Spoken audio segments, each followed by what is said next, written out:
If one side of your chest is noticeably smaller than the other, you have probably been told it is just bad genetics and permanent muscle insertions. Stop believing that lie. In 90% of lifters, an uneven chest is not a permanent curse. It is a reversible, neurological illusion caused by two silent lifting mistakes you're making every single week. Here's the exact science on why your lagging pec is refusing to grow, and the 3-step protocol to fix it for good. Look at yourself in the mirror under harsh gym lighting, and you will see it. One pec looks full and thick, while the other looks visibly flatter or weaker. Most lifters assume their chest insertions are permanently messed up, but unless you have suffered a severe torn pectoral tendon, an uneven chest is almost never a structural bone problem. It starts in your central nervous system. Whether you are right-handed or left-handed, your brain has a preferred neural pathway for generating force. When you jump on a heavy bench press and push to absolute failure, your brain does not care about building a symmetrical physique. It only cares about survival and moving the load. Over years of lifting, your dominant side secretly takes over 60% of the work, leaving your non-dominant pec dormant and starved of mechanical tension. The scapular illusion. There is an even deeper anatomical reason your weak pec refuses to grow, and it is all about your shoulder blades. Your pectoralis major needs a rock-solid anchor to contract fully under a heavy load, and that anchor is your scapula. On your dominant side, your scapula naturally stays pulled back and pinned into the bench, dropping 100% of the tension directly into the chest fibers. But on your weaker, lagging side, the shoulder blade is unstable. As you push the weight up, that weak shoulder slightly protracts and rolls forward. The very second your shoulder rolls forward, your front deltoid and your tricep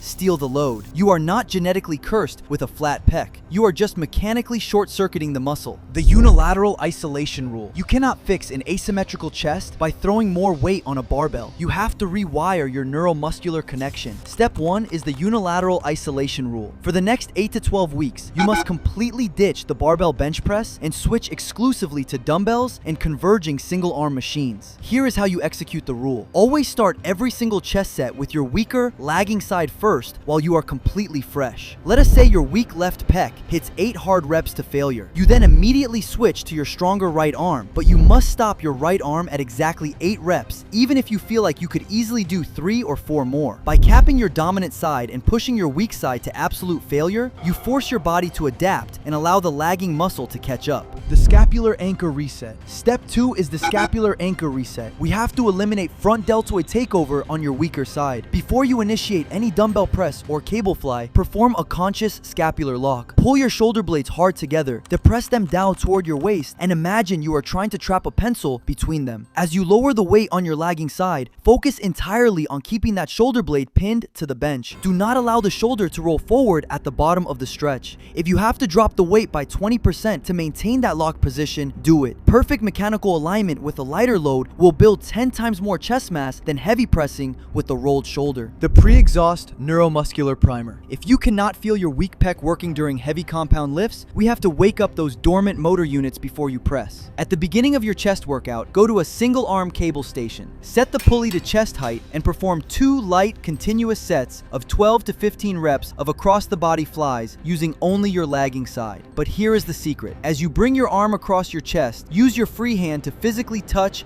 and press your fingers directly into the lagging pectoral muscle. Touching the working muscle while it contracts sends a direct sensory feedback loop to your brain, drastically increasing neuromuscular activation and teaching your nervous system how to fire those dormant fibers again. Rebuilding an asymmetrical chest does not happen overnight, but it is an absolute certainty if you respect the biomechanics. For the first 2 to 3 weeks of this protocol, you might not notice an immediate difference in visual size, but you will experience a massive increase in how deeply that weak pec burns and pumps. That is your brain building new neural pathways to the lagging fibers. Stay disciplined with the unilateral rule. Keep your scapula locked back and never let your strong side outwork your weak side. Within 8 to 12 weeks, that lagging pec will rapidly fill out, giving you the wide, balanced, 3-dimensional chest you were told you could never have.